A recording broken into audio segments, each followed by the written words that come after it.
Hello students, आज हम पढ़ेंगे राजस्थान की झीलें। ये बीए सेकेंड ईयर का टॉपिक है राजस्थान के भूगोल का।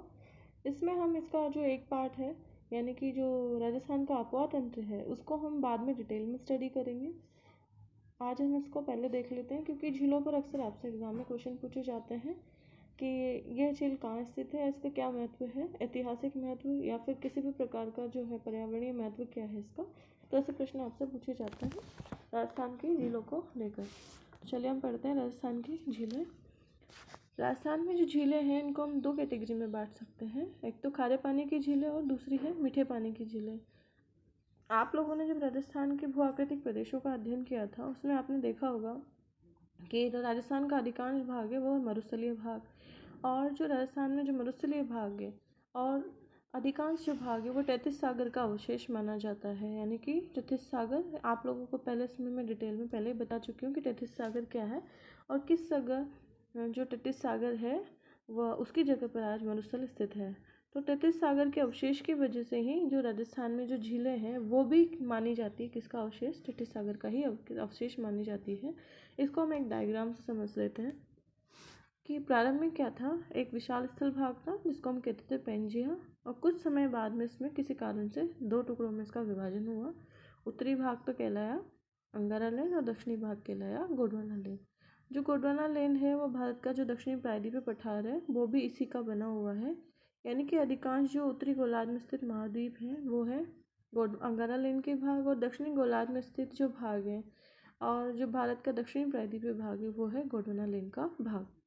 हाँ, इन दोनों जो भूखंड है इनके बीच में एक विशाल भूसन्नति का निर्माण हुआ। भूसन्नति एक छिछला, गहरा और दलदली क्षेत्र होता है और इसको कहा गया है तैतीस सागर। क्या कहा गया है इसको? तैतीस सागर। इसको हम कहा गया है तैतीस सागर। और इस तैतीस सागर के बीच में जो जो ये क्षेत्र था, इस क्षेत्र का जो अधिकांश जो वर्तमान में जो भाग मौजूद है वो जो राजस्थान का जो पश्चिमी मरुस्थलीय भाग है और ये झीलें हैं इनको तैतीस सागर का अवशेष माना जाता है। और धीरे धीरे इस तैतीस सागर में जो क्या हुआ बाद में कि जो नदियाँ थी गोंडवाना लेन और अंगारा लेन क्षेत्र से आने वाली नदियाँ वो अपना जल किस में गिराती थी, तैतीस सागर में, जिससे विशाल दलदली और छिछला क्षेत्र विकसित हो गया। और भविष्य में इस तैतीस सागर क्षेत्र में मलबे के जमाव की वजह से विशाल छिछला भूभाग बना और इसी भाग के रूप में हम मानते हैं सांबर झील। जितनी भी झीलें हैं राजस्थान की वो इसी का अवशेष मानी जाती है। और साथ ही साथ जो ऐसा कुछ विद्वान मानते हैं कि जो हिमालय पर्वतीय क्षेत्र है वो तैतीस सागर के स्थान पर आज बना हुआ है। यानी कि प्रारंभ में जहाँ तैतीस सागर था वहाँ क्या है, हिमालय पर्वतीय क्षेत्र है। यानी काफ़ी विशाल क्षेत्र था ये। तो ये चीज़ आपको समझ में आनी चाहिए। अगले इसमें हम इसको और डिटेल में दूसरे टॉपिक में देखेंगे। तो यहाँ पर हम दो तरह की झीलों की बात कर रहे हैं, एक तो खारे पानी की झीलें और एक मीठे पानी की झीलें। सबसे पहले हम खारे पानी की झीलों को पढ़ेंगे। अब यहाँ पर आपने देखा है कि खारे पानी की झील यानी लवणीय झीलें। आप लोगों को भली बात ही पता होगा कि समुद्री जो जल होता है उसका जो स्वाद होता है उसमें जो लवण होते हैं उनकी मात्रा में अधिकता होती है। यानी कि जल की प्रकृति कैसी होती है, समुद्री जल की लवणीय प्रकृति होती है।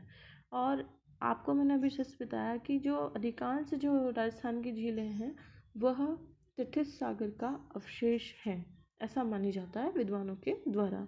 अब तैतीस सागर जो है वो भी सागरीय अंश है और इसी कारण राजस्थान की जो खारे पानी की झीलें हैं इनमें लवणता अधिक पाई जाती है, ये खारी है, इसी का कारण है। ठीक है, तो सबसे पहली जो झील है वह है सांभर झील। सांभर झील जयपुर और नागौर क्षेत्र में स्थित है, नागौर जिलों में स्थित है। अधिकांश भाग इसका जयपुर बॉर्डर पे टच करता हुआ नागौर क्षेत्र में इसका विस्तार हो रखा है। यह राजस्थान में खारे पानी की सबसे बड़ी झील है, लवणी झील। और देश का जो कुल नमक उत्पादन है उसका लगभग 8% उत्पादन इसमें किया जाता है। और वर्तमान में जो है हिंदुस्तान साल्ट लिमिटेड और सांबर साल्ट वर्क कारखाना इसमें स्थापित किया गया है, वो भी इसमें कार्यरत है। और इसमें जो है इसका महत्व इसलिए भी है कि इस नदी में दो नदियाँ आकर गिरती है, मंथा, रूपनगढ़, खारी और खंडेला नदियाँ। यानी कि जैसे कि ये सांबर झील है, इस सांबर झील का कुछ बॉर्डर हिस्सा टच करता है जयपुर से। इसमें इस प्रकार से ये नदियाँ यानी खारी, मंथा और रूपनगढ़ और खंडेला नदियाँ अपने साथ जल गिराती है। तो आपसे ये प्रश्न पूछा जा सकता है कि सांबर झील में कौन कौन सी नदी अपना जल गिराती है। तो मंथा, रूपनगर, खारी और खंडेला नदियाँ। अब है अगली झील डिडवाना झील। यह नागौर में स्थित है। यह सरकार का सोडियम सल्फेट बनाने का कारखाना यहाँ पर स्थापित किया गया है। और इसमें क्या है, सोडियम सल्फेट की मात्रा अधिक होने के कारण यह खाने योग्य नमक है, यानी खाने अयोग्य नमक है। इसको खाया नहीं जा सकता है, इसीलिए इसका अधिकांश इसका उपयोग रंगाई छपाई में किया जाता है। यही कारण है कि इसमें सोडियम सल्फेट की मात्रा ज़्यादा है डिडवाना झील में, इसलिए ये खाने के लायक नमक नहीं है। और इसीलिए इसका उपयोग हम किस में करते हैं, रंगाई छपाक उद्योग में। इसलिए आप लोगों ने देखा होगा कि जोधपुर और नागौर का जो क्षेत्र है वहाँ पर चुनरी और रंगाई छपाई का जो कारखाना है वो ज़्यादा इसमें पॉपुलर है। वहाँ पर अधिकतर रंगाई छपाई का काम किया जाता है। इसलिए अधिकांश जो वस्त्र हैं वहाँ पर जो जयपुरी सांगानेरी प्रिंट या फिर हम कह सकते हैं जयपुरी प्रिंट के जो कपड़े हैं वो यहाँ पर प्रिंट किए जाते हैं, रंगाई छपाई उनकी की जाती है। अगली झील है पचपदरा झील। यह बाड़मेर में है।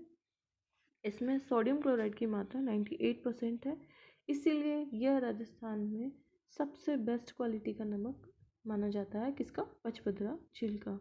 और यहाँ पर खरवाल जाति के जो लोग हैं वो मोरली नाम की झाड़ी से स्फटिक बनाते हैं।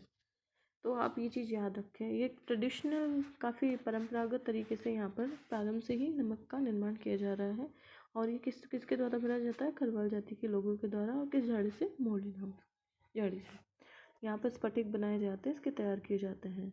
तो आपसे कभी प्रश्न पूछा जा सकता है कि सबसे बड़ी झील तो है सांबर झील, और जिस झील का नमक खाने योग्य नहीं है वो है डिडवाना झील जो कि नागौर में है। और सबसे अच्छी क्वालिटी का, सर्वोत्तम गुणवत्ता का जो नमक उत्पादित किया जाता है वो है पचपदरा झील बाड़मेर से। अब राजस्थान में और भी अन्य खारे पानी की झीलें हैं, जिनमें कावोद झील है वो जैसलमेर में है। डेगाना एवं कुचामन झील है नागौर में। कौछोर झील है सीकर में। रेवासा झील है सीकर में। फलोदी जोधपुर में है। पोखरण जैसलमेर में है। ये सारी झीलें भी अन्य महत्वपूर्ण झीलें हैं। अब जो सांबर, डीडवाना, पचपदरा में छोटी छोटी नमक उत्पादक निजी संस्थाएं जो स्थापित की गई है उनको यहाँ स्थानीय भाषा में क्या कहते हैं, देवल कहते हैं। यानी कि जितने भी खारे पानी की झीलें इनमें सांबर, डीडवाना और पचपदरा है, उनमें छोटी छोटी निजी संस्थाएं स्थापित की गई नमक उत्पादन के, इनको स्थानीय भाषा में देवल कहा जाता है। राजस्थान में नमक की सबसे बड़ी मंडी नावा में है। नावा का नागौर में। तो ये है काफ़ी सारे इंपॉर्टेंट कॉम्पिटिटिव एग्जाम की दृष्टि से उपयोगी क्वेश्चन, तो आप इसको अच्छे से देखें। अब दूसरा जो क्वेश्चन आता है वो आता है मीठे पानी की झीलों पर। अब जो है राजस्थान में कई सारी